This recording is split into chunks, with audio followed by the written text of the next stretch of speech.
नमस्कार दोस्तों, और एक वैकेंसी झारखंड में आ चुकी है। इस पे हम बात करने वाले हैं। आज है आईटीआई इंस्ट्रक्टर की वैकेंसी जो कि जेएसएससी की तरफ से आई हुई है। इस पे पूरी चर्चा करने वाले हैं कि इसकी क्वालिफिकेशन क्या होगी, कैसे आपको यहाँ पे सिलेबस देखने को मिलेगी। सबसे पहले हम बात करें तो इस नाम से ये वैकेंसी आई है, झारखंड औद्योगिक प्रशिक्षण अधिकारी प्रतियोगिता परीक्षा 2023। ये नियमित है और एक बैकलॉग, दोनों ही यहाँ पे वैकेंसी आई हुई है। तो इसके पीडीएफ फाइल मैं अपने टेलीग्राम में डाल दूंगा। टेलीग्राम ग्रुप जरूर ज्वाइन कर लीजिएगा, उसके लिंक डिस्क्रिप्शन में डाल दी जाएगी। और झारखंड के किसी भी एग्जाम की तैयारी के लिए एनालाइज फॉर यू ऐप जरूर डाउनलोड कर लीजिए, गूगल प्ले स्टोर में बिल्कुल फ्री में अवेलेबल है। उसके भी लिंक डिस्क्रिप्शन में डाल दी जाएगी। देखिए, सबसे पहले हम लोग बात करें तो यहाँ पे ये वैकेंसी आई हुई है 2023 की। आपको पता है कि इसके पहले ये वैकेंसी आई हुई थी जिसे रद्द कर दिया गया था, ठीक है, कैंसिल कर दिया था यहाँ पे। अब देखिए, परीक्षा शुल्क की बात करें तो यहाँ पे 100 रुपीज़ है, जैसा कि आप देख पा रहे हैं। SC STs के लिए 50 रुपीज़ है। आगे हम लोग और क्या चीज़ें देखेंगे यहाँ पे, तो यहाँ पे हम लोग देखने वाले हैं कि आखिर इसकी जो वैकेंसी है, तो ये वैकेंसी टोटल यहाँ पे क्या लिखा गया। देखिए, आरक्षित वर्ग के प्रशिक्षण अधिकारी के विभिन्न पदों की बैकलॉग जो रिक्ति है उसमें विज्ञापन संख्या इतना का प्रकाशित किया गया है। इसमें कुल 26 जो है रिक्ति है, जो कि मैंने अभी बोला कि एक तो रेगुलर है और एक बैकलॉग है, मतलब पीछे जो छूटा हुआ था उसकी वैकेंसी, जिसमें 26 नियुक्तियां जो है सीटें हैं उसमें, ठीक है। अब हम लोग देखते हैं कि आखिर इसकी जो वैकेंसी की डिटेल्स हैं, किस पोस्ट में कितनी वैकेंसी हैं। तो यहाँ पे आप देख पा रहे हैं, सबसे पहला है प्रशिक्षण अधिकारी जो कि ड्राइंग है, और उसमें आप देख पा रहे हैं UR की 38। तो इस प्रकार से ये पूरी सीटें दी गई हैं। और अलग अलग, जैसे हम बात करें महिला की, तो महिला के लिए जो हॉरिजॉन्टल रिजर्वेशन होता है उसमें कितनी रिजर्वेशन है, इसी प्रकार से अलग अलग रिजर्वेशन यहाँ पे दी गई है। आगे हम बात करें तो गणित की यहाँ पे देख पा रहे हैं, तो अलग अलग यहाँ पे पोस्ट है। प्रशिक्षण अधिकारी विद्युत की भी है। इसकी क्या क्वालिफिकेशन होगी उस पर हम बात करेंगे। पहले सीटें देख लीजिए कि यहाँ पे सीटें क्या है। तो आगे हम सीटें यहाँ पे, जैसे फिटर की सीट है, मैकेनिक, यहाँ पे जनरल इलेक्ट्रॉनिक्स, ठीक है, इलेक्ट्रॉनिक्स मैकेनिक, इस प्रकार से सीटें हैं।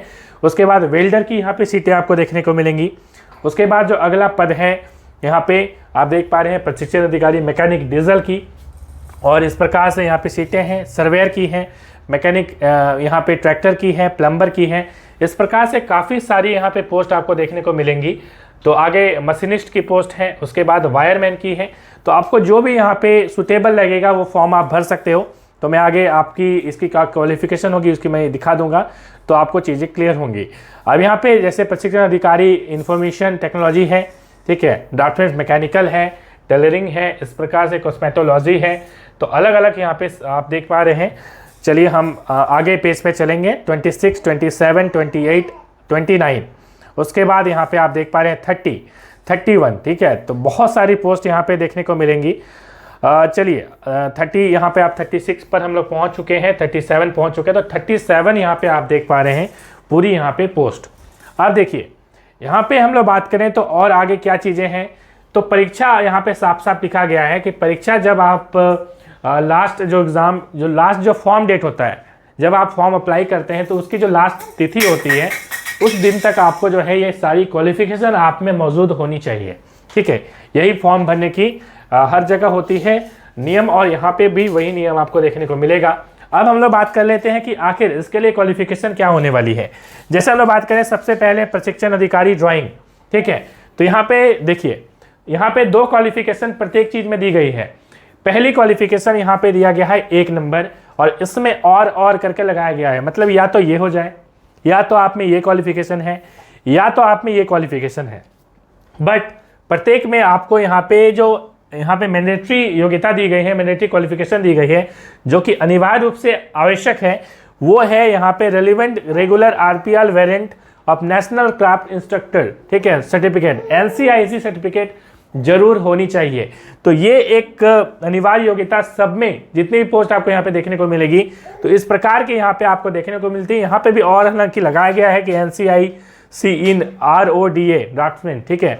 तो ये आपको ये जो पहली क्वालिफिकेशन है ये तो होनी ही चाहिए, साथ ही साथ आपको ये क्वालिफिकेशन भी नंबर 2 वाली होनी चाहिए, जो प्रत्येक पोस्ट में आपको यहाँ पे देखने को मिलेगी, ठीक है। मैं जरा दिखा दूं, जैसे गणित की हम लोग बात करें, प्रशिक्षण अधिकारी गणित, इसमें आपको ये होनी चाहिए, या मतलब या ये हो जाए, या तो ये हो जाए, या तो ये हो जाए।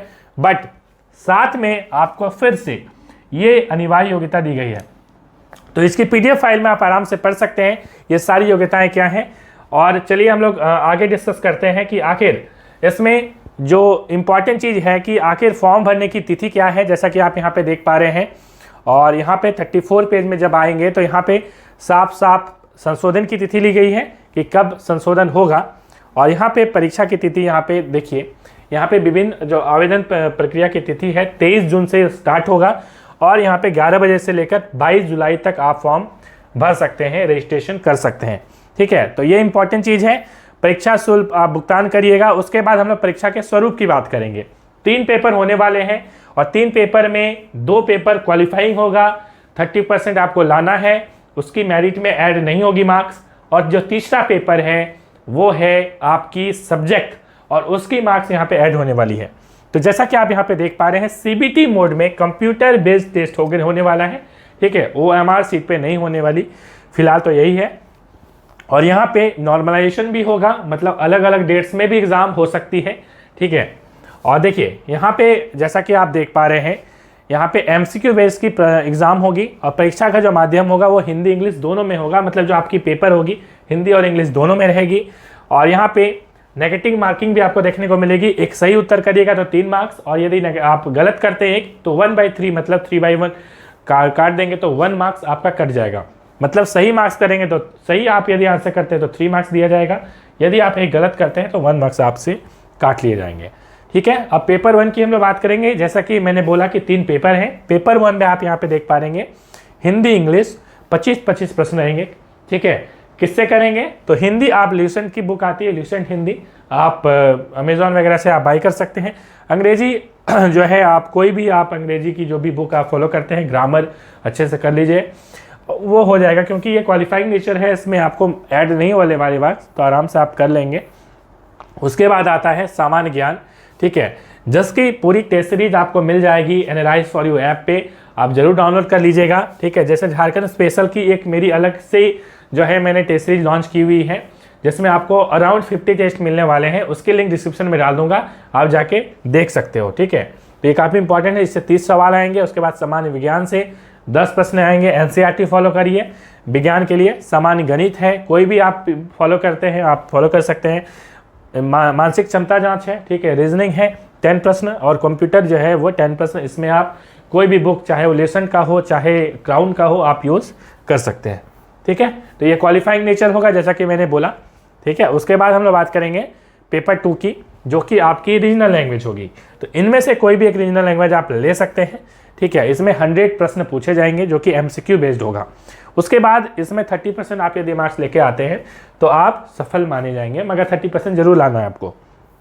देखिए, पेपर 3 तकनीकी विज्ञान है और तकनीकी विज्ञान की पूरी डिटेल्स जो है आप इस वेबसाइट पे जाएंगे तो आपको अलग अलग पूरी ब्रांच वाइज ट्रेड वाइज आपको इस वेबसाइट में मिल जाएगी। आप वेबसाइट विजिट करिए, कोई भी दिक्कत आए कमेंट करके बताइएगा, मैं आपको यहाँ पे ज़रूर हेल्प कर दूंगा। तो इसमें कोई दिक्कत वाली बात नहीं है, आपको जो आपकी टेक्निकल पेपर की पूरी सिलेबस वहाँ पे आपको मिल जाएगी।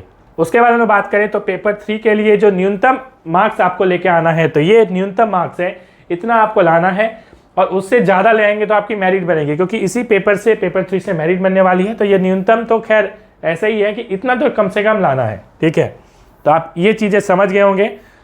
उसके बाद जो लिखित परीक्षा होगी पेपर 3, उससे आपकी मेरिट बनने वाली है। तो आई होप सारी चीज़ें क्लियर हो गई होंगी। मिलेंगे नेक्स्ट वीडियो में। Thanks for watching.